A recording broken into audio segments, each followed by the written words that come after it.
like to yate anotso ado Michelle Whitstone yinishyé ado tatnesani nishłĩ go Naasht'ézhí Táchii'nii báshíshchíín do Áshįįhį dashicheii do Tó Dík'ło dashinálí. My name is Michelle Whitstone, and I've introduced my 4 clans, Diné clans, and I'm originally from Rock Point, Arizona, from Diné Nation, more commonly known as the Navajo Nation. And I married into Onion Lake, Saskatchewan. My hubby and I have 4 children, aged 16 to 23. And I'm currently in education and a doctoral candidate with University of Saskatchewan. So today I would like to share my presentation, a PowerPoint that I created before. And I would like to share my screen.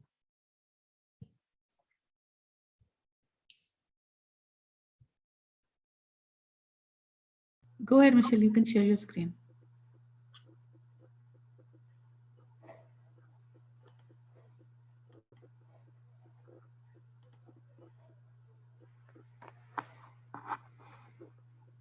We can see it beautifully.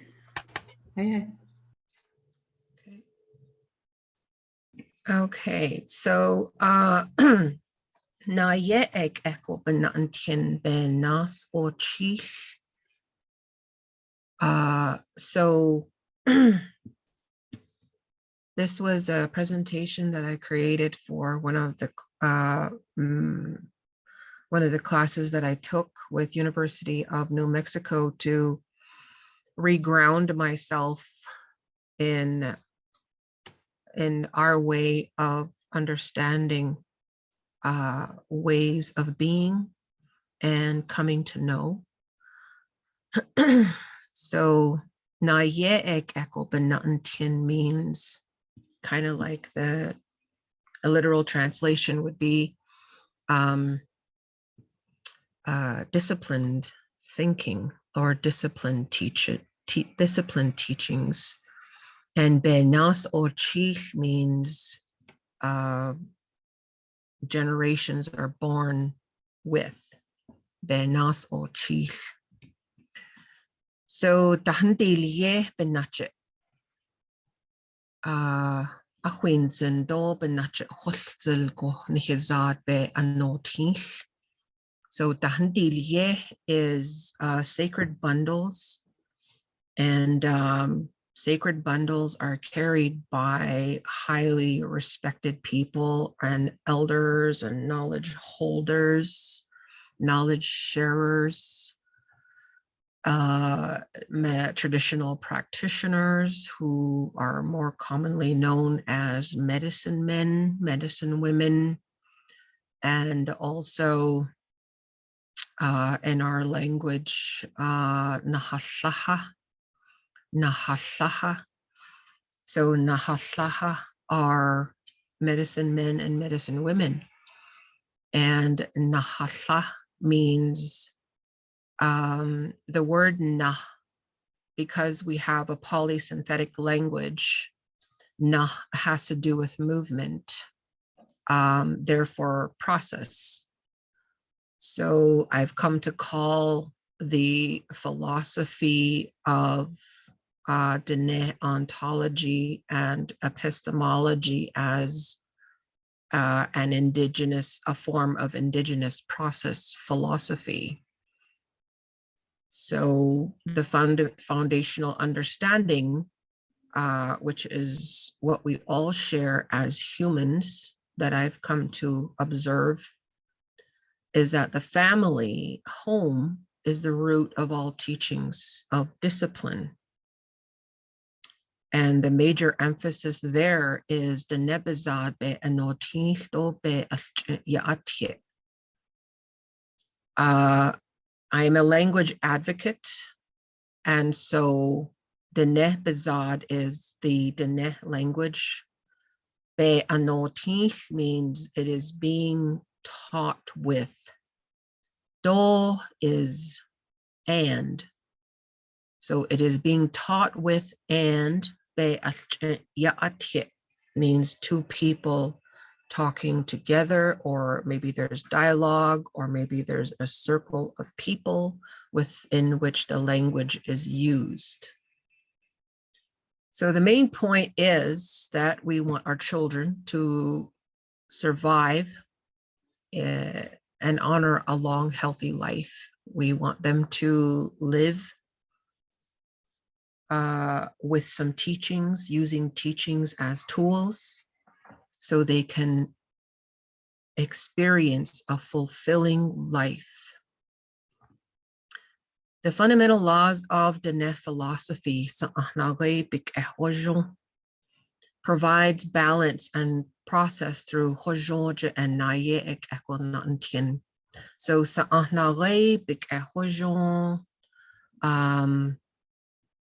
is kind of understanding a sense of duality, but not in the very flat term that duality is. It's not just, a planary, not a plane area where two entities are, as things in themselves.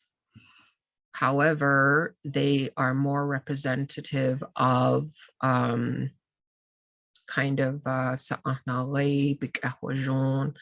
so has to do with the four directional teachings and how that provides an understanding of life. So we have the four cardinal directions. So there are a lot of tetrads represented in Diné way of life and way of coming to know. So life skills require the cultural teachings, the discipline, and making good decisions. Fundamental laws of Diné philosophy are based on k'e. So k'e is kinship. That's the literal translation. So we do kind of have that foundation of right relations and sacred reciprocity, more commonly understood as, basic human rights and basic human law. The right to be, the right to become, and the right to belong. Basic human needs, human rights, and human law, which should be human law. So salago ahinotis means they are commensurate by working together in tandem and finding that balance, not as two entities that are constantly at odds with each other, as two separate beings.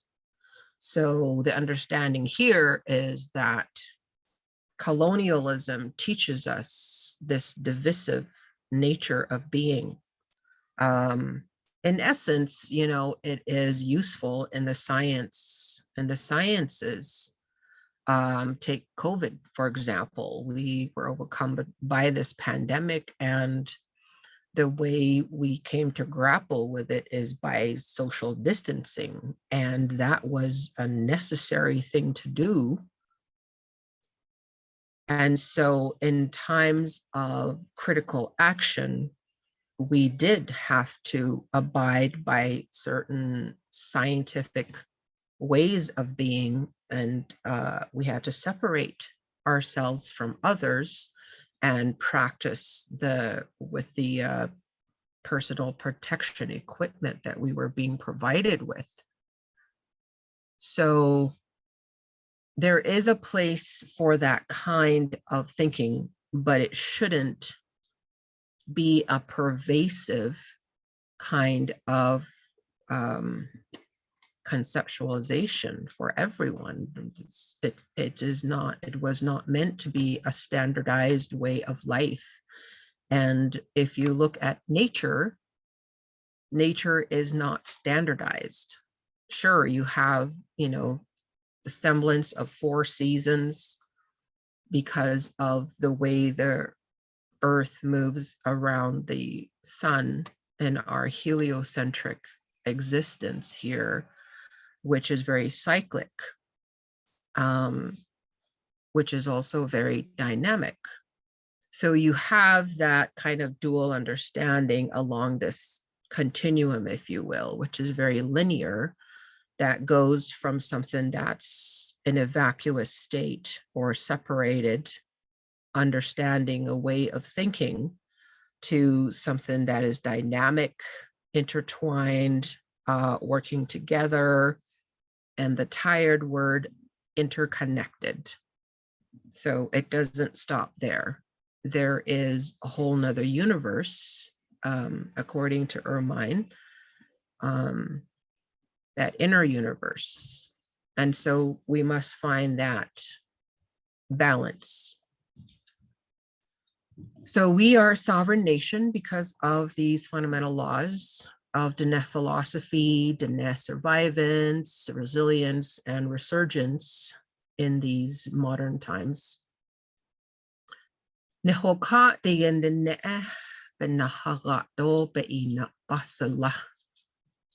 So we are looking at a dynamic and inclusive model, which considers all living beings, and through symbolism, through spirituality, and ceremony houses our spirituality. Prayer connects us to faith.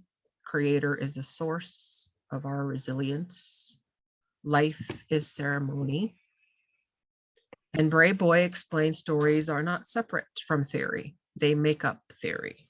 As a matter of fact, that is the essence of my presentation today, is that, we are all walking stories, and together we are all one huge story. And if we share stories with each other, sitting around the campfire, or, creating virtual spaces, making space for each other across cultures, across languages, we are practicing that humanness that connects us all. So the rationale here, the main purpose of this was a curricular design. So the reason why I want to tie this language as ontology into the pedagogical spaces is because it provides a way for us to kind of mesh our way of being, our way of understanding the world through our language, and connecting it to how we need to create space for it in the modern world of education. How does it tie in? How do we find the balance? How do we create this commensurate understanding of how we need to create space for others in a rather pervasive colonialist design? So Bizaad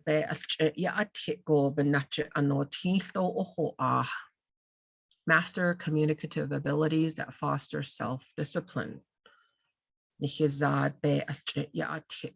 So through speaking our languages, we are teaching each other. We are teaching each other on so many levels. When we speak to each other through our languages, we are telling our story as people, as humans, as our spirits are talking to each other, who we are, the energy that we are. They are speaking to each other, to the other person. And then even more so when we sing, even more so in a ceremonial setting, even more so when we just sit with ourselves in silence. Like, for example, in a sweat, or we just go out in nature and we just sit in nature and find some quiet and just sit there and we contemplate who we are, why we're here, and what we should be doing to help to, add to the longevity of humanity, and how, our environment is an essential part of our lives. And the content in this pedagogical designs are required to provide life skills that are to be taught through that Sa'ahnalé Bik'ahwajon, which provides the rite of passage. So within the Indigenous process philosophy, which is that sacred bundle, in there is the what and the how. So the 4 cardinal directions, or sacred teachings of 4 directions, they provide kind of the cardinal directional teachings, which are tied with many tetrads, the seasons being one of them, and also the growth of life from infancy to childhood to adulthood to being an elder, and also the growth of knowledge, and then all the rites of passage in between, and all of it kind of handled through a ceremony. So the topics or themes that are relevant here: the role of ceremony creates that disciplined lifestyle and essential needs. Those are some essential needs: housing, shelter, safety, security, belongingness, love, needs, relatedness, esteem, motivation. Diné rites of passage, so that facilitate or foster the life skills, Naasht'ézhí, which means they guide us. These rites of passage are as ceremonies. So these are some of the main ones that are practiced, still commonly practiced. Educator means baby's first laugh. There are scientific studies tied to the baby's first laugh. And so if you kind of go into cognitive science, the baby's first laugh is a very significant event. Now, Indigenous people didn't have this scientific literature to rely on to understand that the baby's first laugh is a very significant event. And the way we know and understand is through our stories, through the intergenerational oral history that has been brought forward through a Diné oral tradition. Kinaldah is another one, pubertyhood ceremony for the boys and the girls. Igeh is another one, which is a wedding. And Da'itlish create a new nest for family. So Da'itlish is something that happens when a home is new or is being renewed. We bless all the 4 sacred directions, and it's a renewal. So it's just not done with a new home. It is done for ceremony to kind of cleanse the space in order to do what it is that's going to be done there. And Ke'telia means something is being planted, the act of planting or nesting, if you will.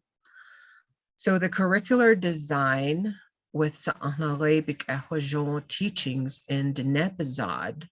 So if you look at the Hoshin model, which came out of the Eastern teachings, there is a very dynamic, multi-layered, multifaceted model called the Hoshin model. Hoshin model is an ancient paradigm which kind of parallels the Indigenous process philosophy. So you're considering many layers this way and that are all happening at once. So the rites of passage are right across the top, kind of developmental. You're looking at baby's first laugh, awe, kinalta, which is puberty, ipye is wedding, the is the nesting or the blessing. And then you are looking at the 4 aspects of our humanness: spiritual, the physical, the mental, and emotional. And then we are looking at the 4 directional concepts, a conceptualization process of Netzahakes, Naasht'ézhí, and Sihasin. So Netzahakes is thinking. That's where everything begins. So for that reason, we are taught through our language that we are to practice gratitude and thankfulness every morning. So when the sun comes up, before the sun comes up, even, that we pray to the east, where our thinking is based, not there as a thing in itself, but as part of a process that it's going to grow. So there's that innate growth process or growth mindset that is embedded and inherent in the Indigenous way of teaching through our language. So Naasht'ézhí then is planning, the literal translation, and provides also that social development through the dialogical processes that take place between people, or between human and nature, or between human and animal, between human and the winged creatures, between human and the little creatures, the little microscopic ones even. And then we have ina, which is life, or the actual practical aspects of molding life through the skills that are being applied from the 4 directional teachings and from the interactive development of each person. And finally, sihasin is like longevity, like wisdom, sustainability, resilience. So you are building kind of that innate understanding, your inner toolbox that helps you to overcome the myriad adversity that, no doubt will cross your path. So in that pedagogical space, we look at, as teachers, educators, we look at differentiation. Now, some curriculum developers see differentiation as a modification, and some of them see it as extra work. Some of them see it as, oh gosh, I have to create something extra or something different for those other kids who are not exactly where I need them to be. So that is a colonized way of thinking. When we other, when we label, when we are exhausted by the idea of having to create inclusive models that have a hierarchical structure to it. So differentiation should be a philosophy. I'm not sure if Tomlinson is talking about what I see in my mind, and I've been in education for a really long time. As a matter of fact, my mother is a veteran teacher, my aunties, my grandmothers, my grandfathers, my uncles. I have a lot of educators in my family, in my extended family, my relatives. And to differentiate is a way of life. I mean, look at our children. Our children are not the same. They each have their differing needs at different times, and they're at different ages. They have different preferences, but we don't create a hierarchy for our children. We don't think, in terms of positive reinforcement, using the Skinner model, maybe. We don't look at the carrot or the stick in a very othering sort of approach. So when we think about differentiating, we are considering what kind of a story every child is. And this is where, I can share my story about being a trauma-informed being. And from what I understand, through the collective trauma healing think tank with Thomas Hubble and that whole plethora of trauma-informed being and existence and healing with like Gabor Mate, Levine, like the whole slew of people who are looking at the inner science.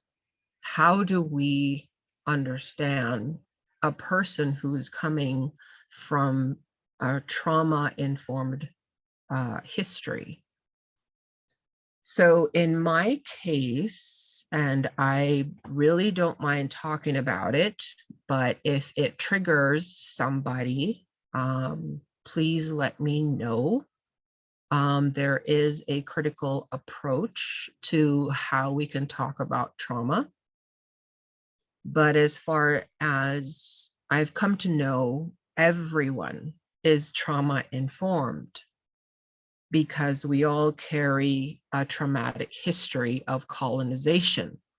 We are all trauma informed beings because we carry that blood memory forward from our ancestors who were traumatized in one way or another. And we have carried that forward to this day, because of the connection that we have. Some of it is something we're ashamed of. Some of it is something that creates us to be, like hermits. We withdraw, and we ebb and flow with that trauma-informed being and way of understanding the world. And the way that trauma-informed being informs our developmental process is where differentiation is a highly essential awareness that every educator needs to have. It doesn't matter what age group you work with.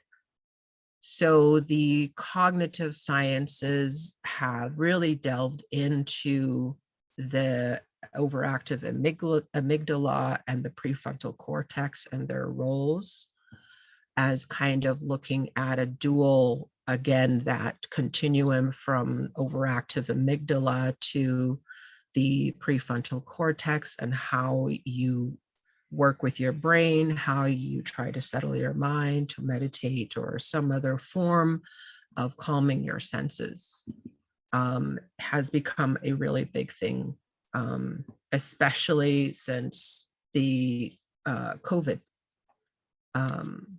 pandemic has affected humanity. So this one is just a morning schedule, afternoon schedule. This is a colleague of mine who felt this is an example of how we could carry the pedagogical components, if you will, throughout the day. I know there's a time frame attached to this, which is a very colonized idea. And she comes from an older generation who, have a look at the idea of seat work, which is, I guess you could say, could be practicing autonomy, if you will. But I'm not going to put too much emphasis on the structure, as that is not the topic of our talk today.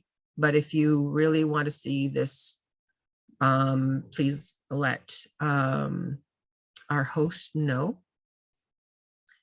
So here is another one, and looking at the different subject areas, if you will. So when looking at something like this, we have to be very mindful of how we design education. Like Judge Murray Sinclair said, education is the key, and such is uttered by a lot of knowledge holders. Education is the key. So education is not boxed into the idea of school. Education is something that happens every day for everyone. It's not an 8 o'clock to a 3 o'clock or 4:30 kind of thing. So when we box in ideas and we apply timeframes, we are sometimes, most times, not aware that we are cutting off a certain cycle of learning for our youth, especially those who are trauma-informed individuals. So if they don't have that sense of closure, or you had introduced something and then all of a sudden the bell rings and then something is chopped short, that is not going to sit well with that child, that individual, that adult. Something's going to be amiss. So our colonized way of handling education, which informs our way of being and our way of coming to know, we are interrupting a process that we need to rethink. We need to rethink the way we do school.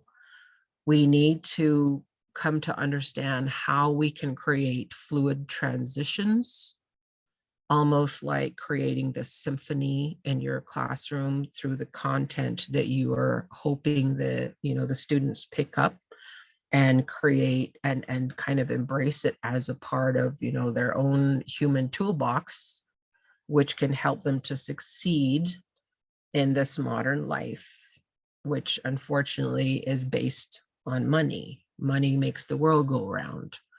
And as parents, we end up hoping for every one of our children that they find some kind of financial stability, because having financial stability means that you will have, that you're not always thinking about money, that you can kind of put that over here and you can concentrate on something it is you want to do or want to become, or to kind of settle your mind a bit so that you can enjoy something, enjoy life, not having to worry so much about your financial security. And here are some other important ideas. Again, I'd like to remind us, myself included, that the educational foundation needs to be strong in the home. And what we see a lot today is, I'm not sure, this could be an assumption on my part, but parents rely on schools to be the parent. And that's a lot of pressure for educators, for teachers. That is a lot of pressure. And also, if the discipline and the love, which is that sense of, balance, which comes from family, is not in the home because of being in a trauma-informed environment, it can almost be guaranteed that that makes the teacher's work that much harder, to have to create that sense of security, to embed some of the calming practices, and also some strategies for autonomy, for practicing autonomy. And you're looking at the different age groups, from primary to elementary to middle school to high school, and everywhere in between.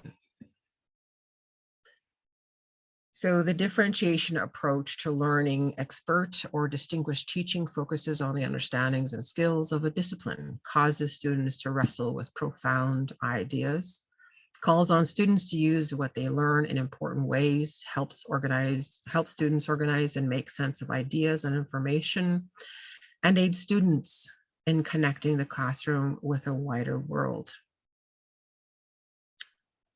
So if that happens in the Indigenous language, there is a very positive and resilient outlook embedded in the language.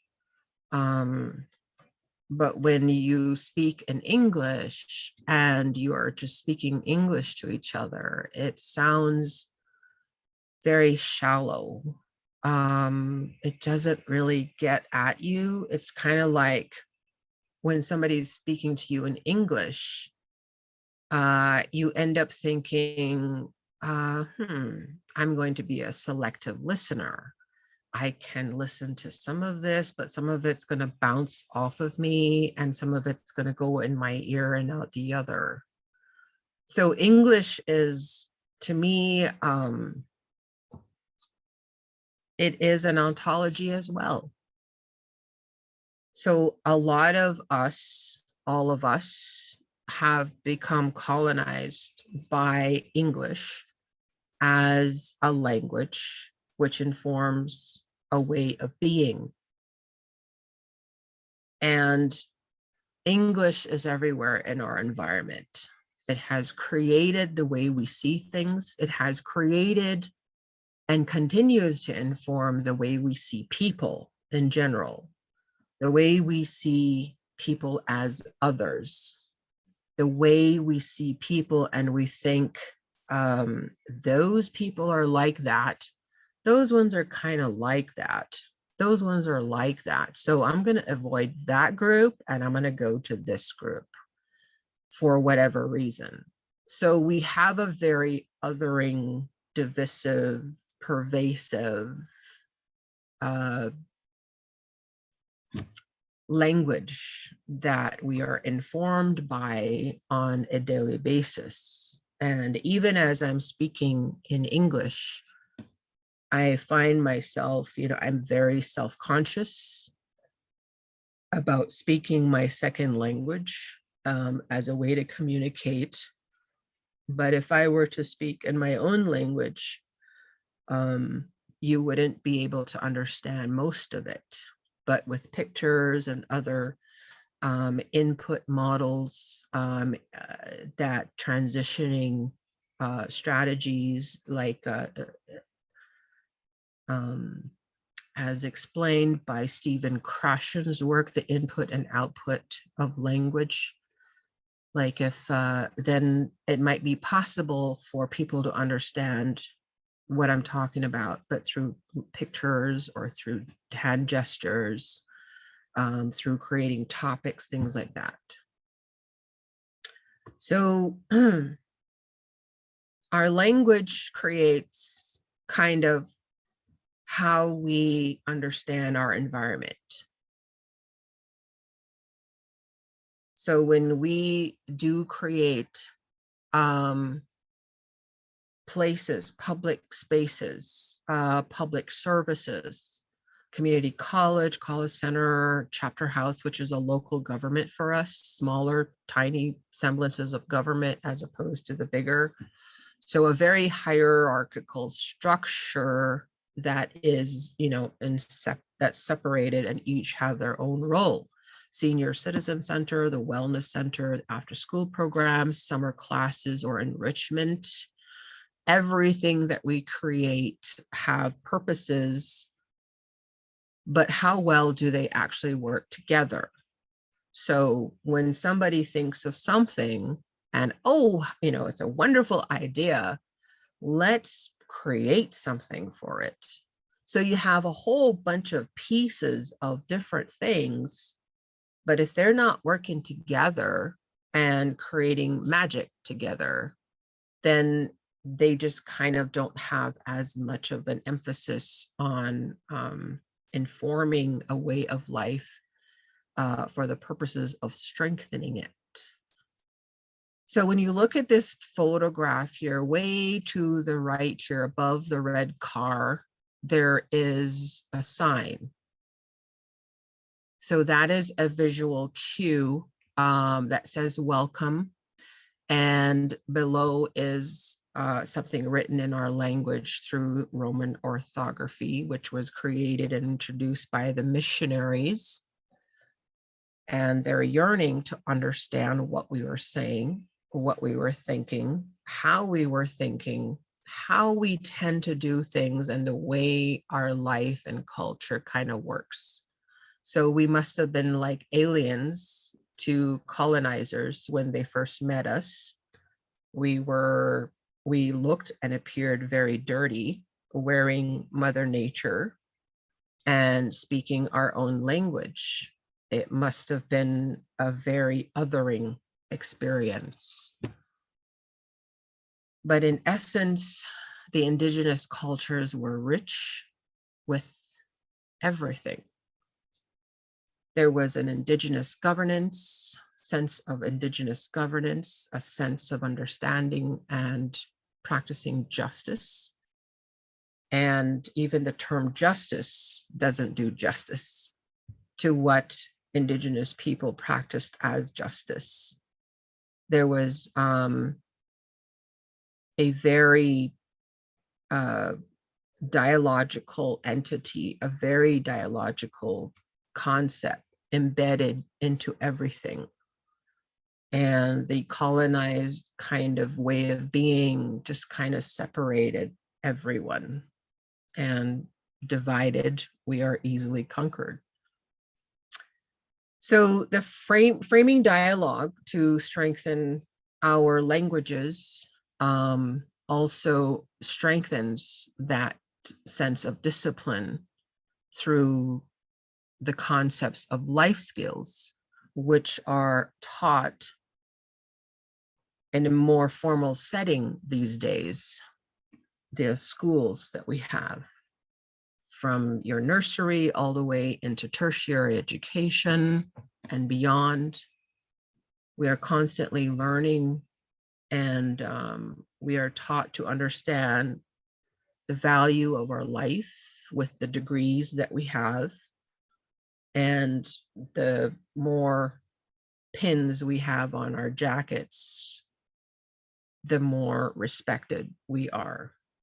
But that's not the way an indigenous way of understanding and coming to know works. So teaching kinship and virtues of kindness, the axiological aspects of life, if you will, the caring, the emotional needs, through Hojongje, which is the beauty way, or the soft systems, the softer, loving aspects of life, and Nayé, which is the protection way, or the, we have the matrilineal and the patrilineal, and protection way, and sense of discipline, stamina. So you have kind of the hug, the soft hug, the soft voice, and the complete connection to mother. And also you can have that complete connection, softness, and connection in Hojongje through the father. And then you can also have the protection way and the discipline from both too. Your mother or matrilineal lineages can have a sharp tongue. They can ask you to smarten up. They can show you the way. They can offer tools. And that creates that flexibility, the viscosity of resilience that we have, which allows us to bend and not break. So a late elder mentor of ours, his name was Charlie Tailfeathers. And back in April 12, I have his quote here. He said, "Bend with the willow and still have your roots."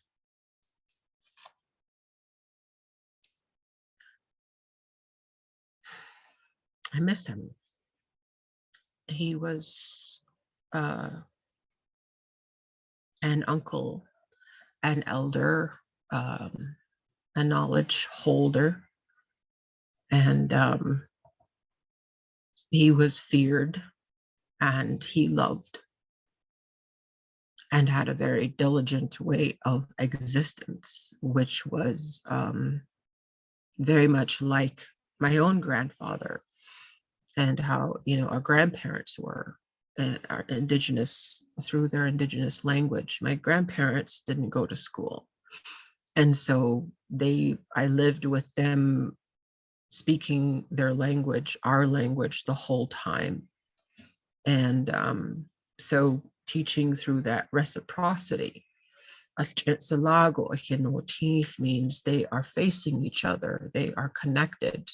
And through that connection is that teaching of kinship and trust, transparency, these appropriate teachings that happen through our developmental stages.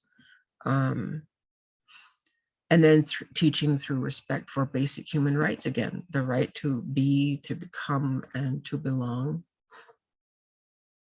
So the role of the Neh dialogue, purpose and design as based on Hwajon, or balance.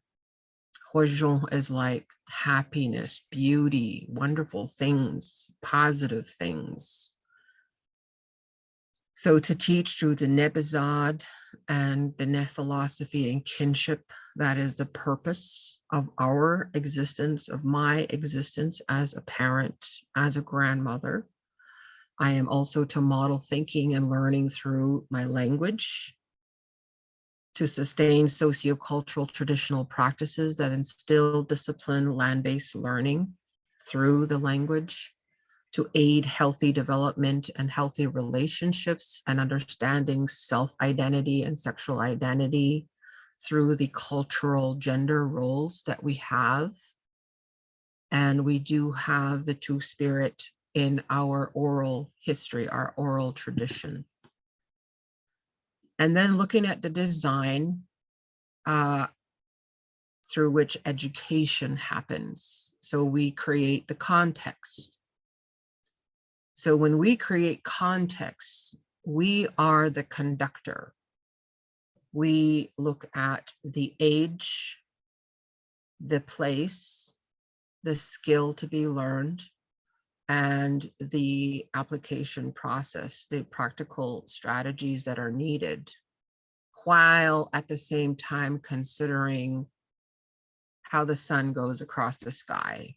So even if you're trying to teach something, you're constantly adapting to what is happening in the day, and what is happening in that place, and what is happening in that child's mind, in that learner's mind, in that young man, young adult's mind, in that adult's mind, in that elder's mind. You're looking at a very dynamic model. The GRR, which is the gradual release of responsibility, it's called in a very Western sense, but basically it means the role of the mentor, the educator, from modeled to, the direct instruction, how it's modeled, which is what the DI modeled is, from being directly instructed on how to do something. So the explicit information, explicit showing of how to do something, to the more tacit. So then the role of the guide or the educator is lessened through this gradual release of responsibility. And that is the developmental aspect of life that is embedded in the Indigenous process philosophy, which is both ontology and epistemology through the language and informed through the language itself. And then the shared design, again, responsive, independent model. So you're looking at not only place or sense of ontology, you're also looking at process and the dynamic aspect, and all of it being informed through language. So the instructional design that I just described here is a table format. So the cycle of the creation of independent learning, which is from just learning something new to being able to do it on your own. So you have that listen, observe, question, sharing, reflecting, demonstrate, and teach. So this is kind of a formative assessment of whether somebody is learning from you or not, or somebody is understanding something or not, or somebody is listening or not. So there are a lot of things that can get in the way, especially for a trauma-informed being, which is why you need that wait time. You need to have an endearing sense of patience for trauma-informed beings, because they need time to think on something. They need time to practice a lot of repetition. Their memory is out of sorts. So what you taught them that first day, they're not going to probably remember it the next day. So it's like kind of going back so many times. So you are not only teaching others through something, you are teaching yourself through, you're kind of looking at the metacognitive aspect of your craft all the time and constantly adjusting. So that growing responsibility should be a decolonized understanding of assessment. The land base through the local language is very important, because the Indigenous lens view of education is based on our fundamental laws, which are based on nature. So nature is just beyond my windows here. It functions all by itself. I don't tell the sun to come up. I don't tell the stars to twinkle. I don't tell the planets to align. I don't tell the water where to go. Nature functions all by itself. It does not need to be plugged in, to be lit up, to be darkened, to be charged. And it definitely does not need us to be here in order for it to exist. We, however, need nature in order for us to exist. So here is that decolonized sense of assessment. And I asked an elder who is also my mother-in-law once, what would be a decolonized way of assessment for assessing and evaluating? And her response was plain and simple. She said, well, ask them to show you. So if you wanted to teach something, how do you teach it so that they grasp it and they make it a part of who they are? So this is the decolonized version of that Bloom's taxonomy, with considerations of Fisher and Fay, Webb, the gradual release of responsibility. We're looking at a very tetrad Indigenous process philosophy approach, way of thinking, which are inherent in our language. So again, that for directional understanding of east being thinking, south being planning, west being applying or life or learning, and then instilling as a part of life to the north. So the thinking about it, planning, is that process, that gradual release, which is very cyclic, and it can retrograde or go back to revisit in order for it to move forward. So all of the Indigenous process philosophy and language as ontology is based upon a growth mindset, is very positive in nature. That is its nuance. So when you are thinking about it, the students or the learners, they are listening, they are observing, they are feeling. So you have verbal learners and you have nonverbal learners. You're going to have different levels of trauma-informed being who are sitting there looking at you, teaching whatever it is you are teaching, wherever you are that you are teaching, and whatever it is that you are using to teach. What are your tools? What are the visual aspects of what you are teaching? Because the trauma-informed learner is not going to learn from you just talking at them all day.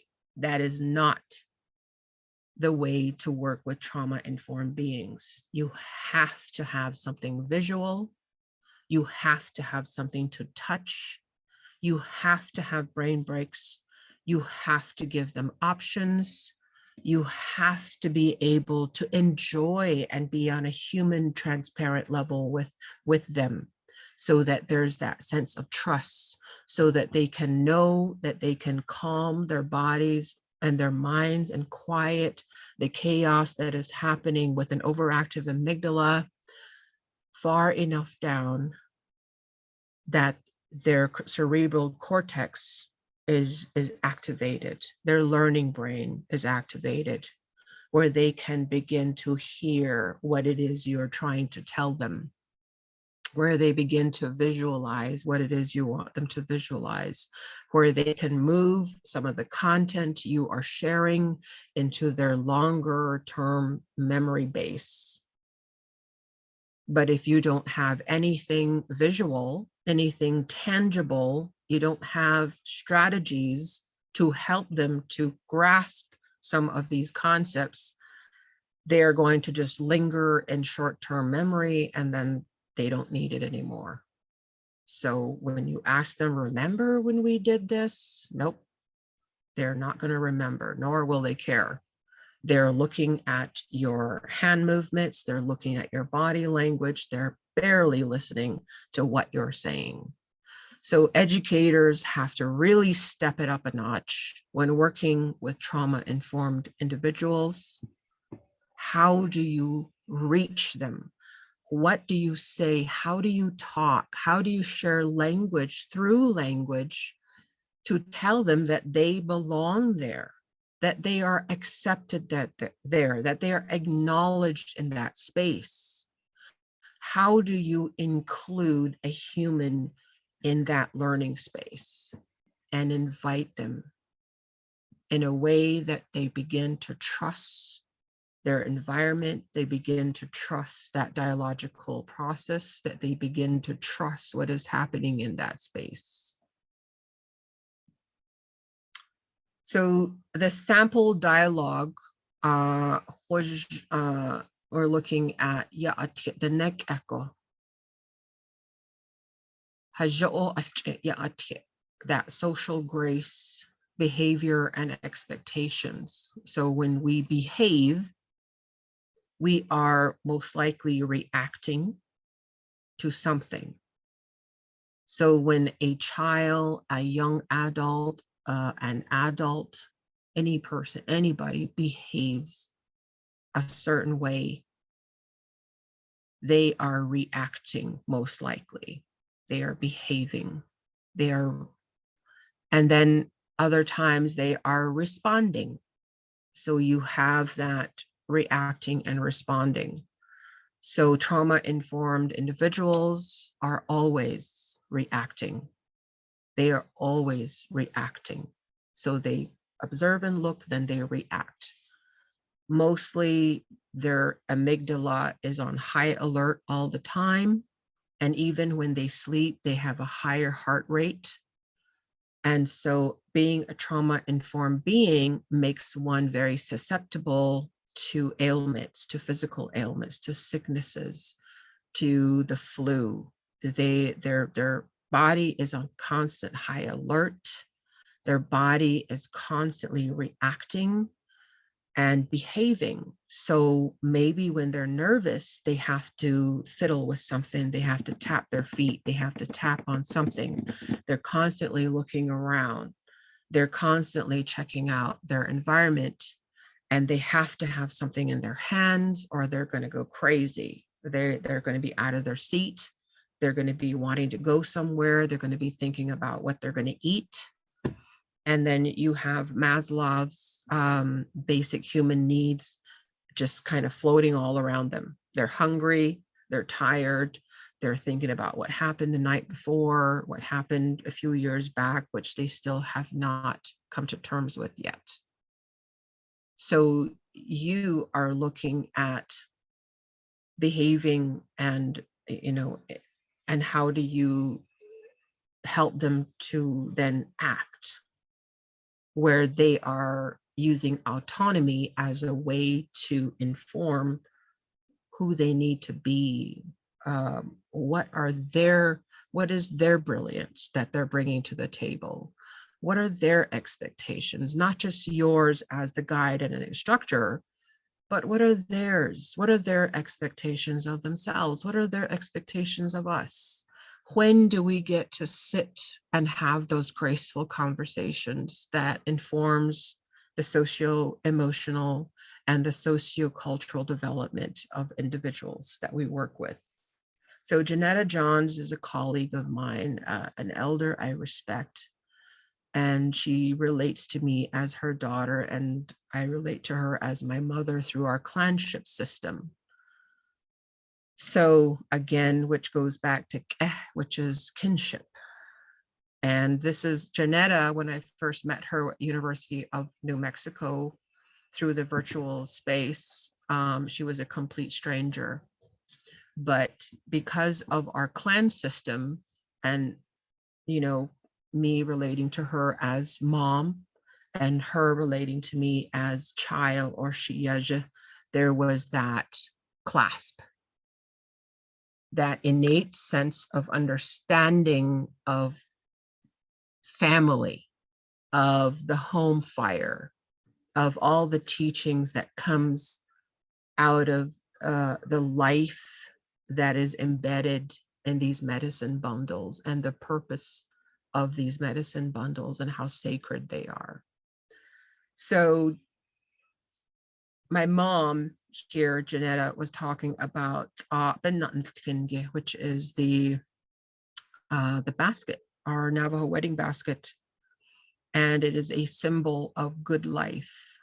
And it is created through a weaving method of the sumac berry bush. The twines, they are dissected in such a meticulous way. And we were taught how to do that as young children because our Indigenous arts and crafting were embedded into our after-school programs. And we got to know how to create baskets.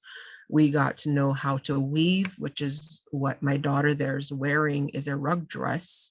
And we learned how to make jewelry. So, and then we have our kiwi, our hair buns with our hair ties, and the way that is who we are. That is how we look as Diné people. We have our designs are very significant and symbolic of who we are, is very significant and symbolic of that developmental conceptualization that is embedded in our Diné Indigenous process philosophy.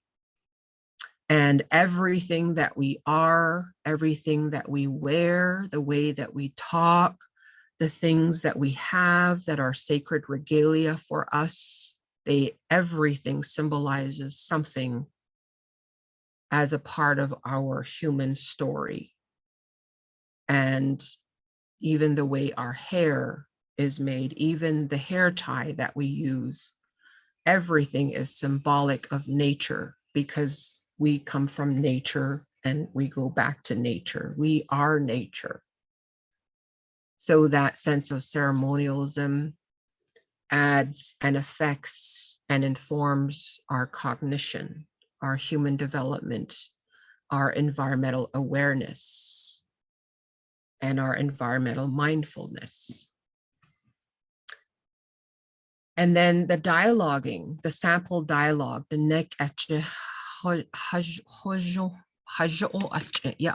that social behavior, expectations, that social grace. When you look at children, Priscilla Weaver is another colleague of mine, and she is talking about how children should be spoken to, and for educators to be very mindful of how we speak to children, and also the teachings about children. Our elders tell us about children and how their spirits are very pure, and how, you know, scientific cognition and through science tells us of all the connections that these children have. As children, we as children we had so many neurological connections in our brains, and as time went on, we created these roads. And you know, if you look at a road from here to somewhere, it doesn't move. Somebody created it. A lot of people travel that road and they just become these still roads. They are embedded and they're hardly moving. So we create these neurological pathways as we get older. And, you know, for those reasons, you know, the colonized thinking is you can't teach an old dog new tricks, whereas Indigenous ways of understanding says that's not true. So problematizing the way we see things, the way we are colonially informed, we need to check ourselves. We need to be mindful of how Indigenous people are informed through their own ways of being and coming to know through the oral tradition and the oral history that they have and that they come from. So, which means the way of speaking to children. Which means it's literally translated as their brains are soft or fragile. So that means if something traumatizing happens to a child, the peak or the sound of the incident is going to be that much greater, that much more complex, that much more harmful, therefore has a longer term effect for the rest of their life, the rest of their lives. But when trauma happens maybe to a teenager, they have some tools in their tool belt to work with to create that sense of resilience. And then if trauma happens to an adult, it goes back to the foundational teachings that they came from, their home. They have, you know, their support, the kinship, their family support. So their brains are fragile. And so those few years of development from when they are babies, even before, while in utero, all the way to a certain amount of time, that is where they should be, you know, it's very important to speak to them in the Indigenous language, to tell them that their language is important, that where they're coming from is important, to encourage them to look to their people, to cherish their people, to cherish their language, to cherish their culture. That's when you need to help inform them that way and not just favor English and the colonized way of existence that we are so brainwashed by. And then that sense of closeness, the closeness through kinship is very important. So how do you relate to the child? Through our Diné existence, we relate to each child through our clanship system. Our clanship system protects us, guides us, and sustains us. Therefore, the sense of kinship is absolutely essential in our way of being and in our way of coming to know as ontology, as epistemology. So yinishyé again is the food aspect, traditional foods, all embedded in language, how to prepare it, how to respect it, how to handle it. So here my daughter is going through her pubertyhood ceremony and she's holding the Navajo wedding basket with corn shucks or corn husks in it. And we're preparing that morning sunrise cake. And those are all mothers and grandmothers around that pit where the corn cake is made. And after the corn cake is made, it is cut out and it is shared with everyone. It is a form of giving and receiving, a form of sacred reciprocity, of right relations through kinship. So it is land-based. We're using the earth as an oven. We're using fire, air, water, the earth. And that corn foods, Naasht'ézhí, is a huge signifier of the Southwest Indigenous people. And the symbol of the corn and how it grows, and even the corn pollen, all of that is very important to our culture. Hubby are your tools, your living spaces. What tools do you have in those living spaces?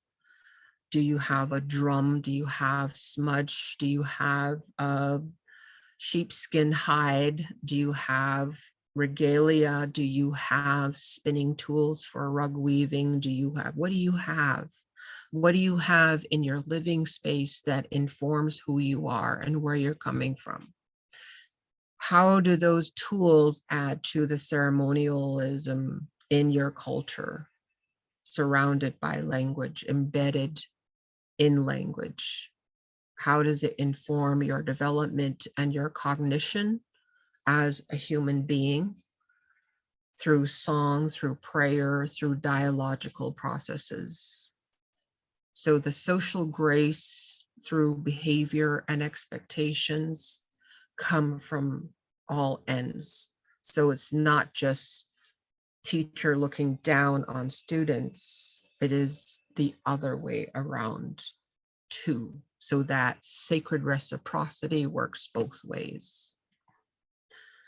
Again, the idea of assessments, I'm not going to go into that, but formative is ongoing, summative, evaluative. So I'd prefer to look at the decolonized Bloom's taxonomy that we looked at earlier.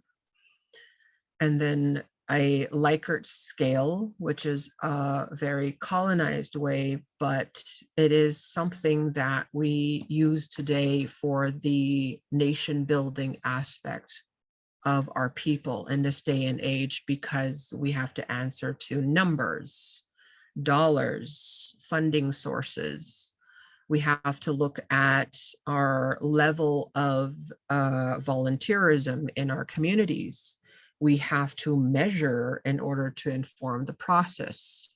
Whereas before, perhaps these were just kind of innate processes and innate obligations that we knew we had to do.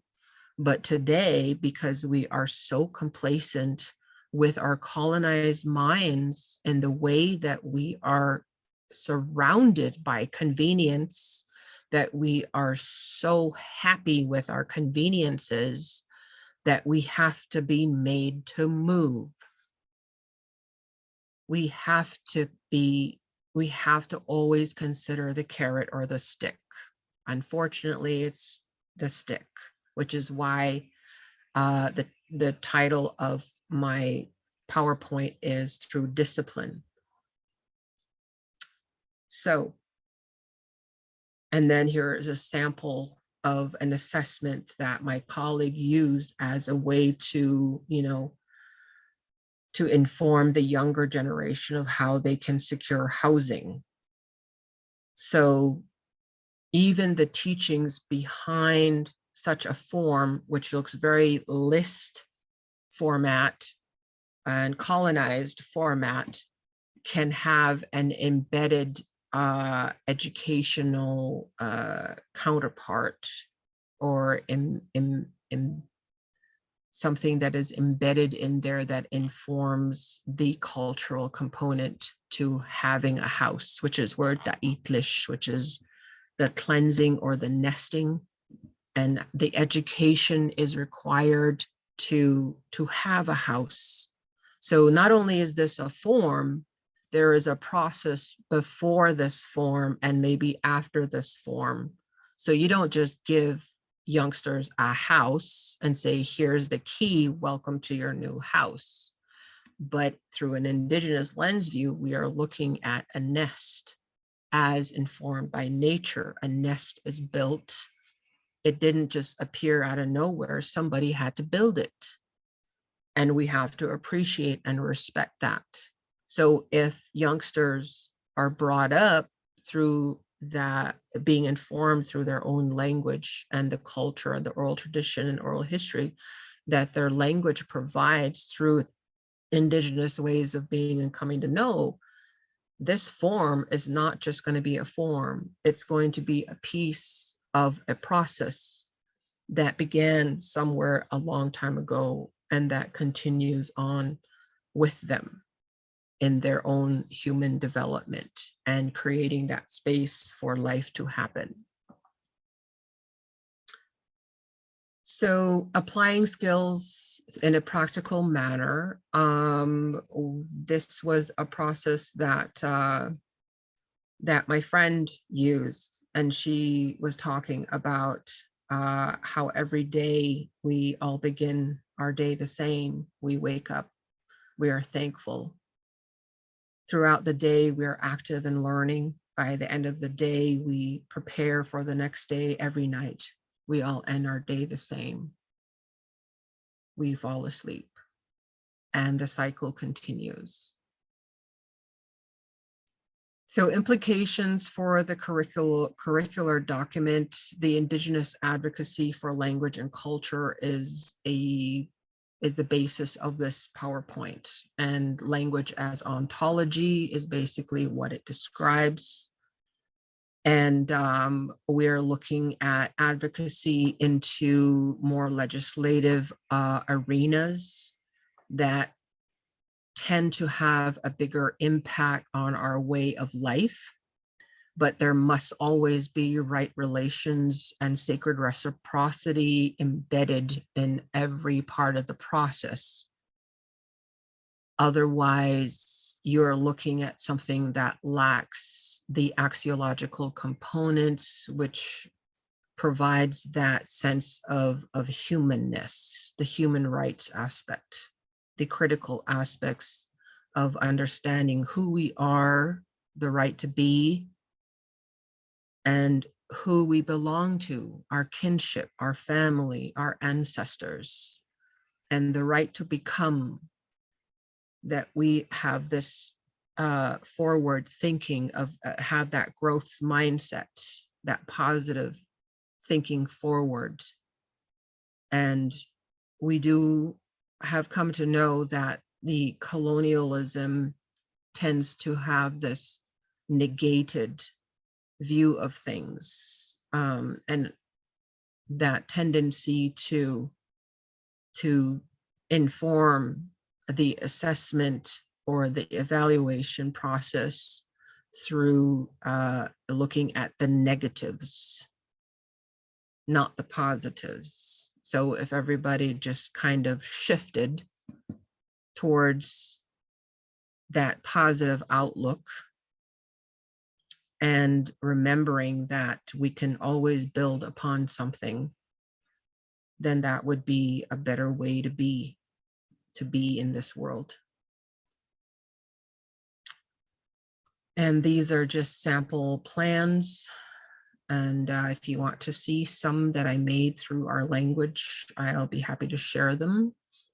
But again, the language is embedded in there. So one thing to remember about Indigenous ontology, language as ontology, is that our languages and ways of being are just as legitimate as any other way of being and coming to know. That our Indigenous languages are legitimate sources that inform our way of being and coming to know. That they should also be given space, not as additive, not as elective or supplemental to colonized frameworks, but as a foundational and fundamental component of education. So in other words, what I'm saying is that Indigenous education matters, and we need to give it space.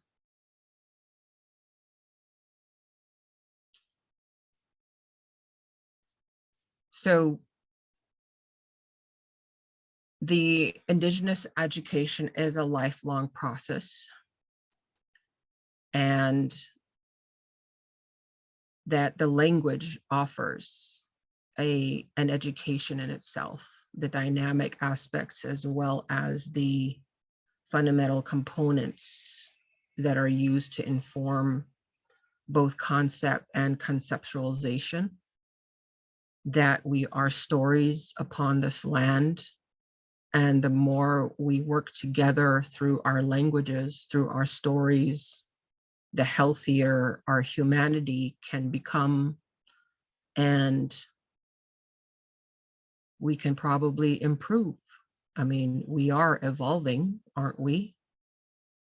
Which means we aren't stuck or standardized. And that concludes my talk. Thank you so much for listening to me.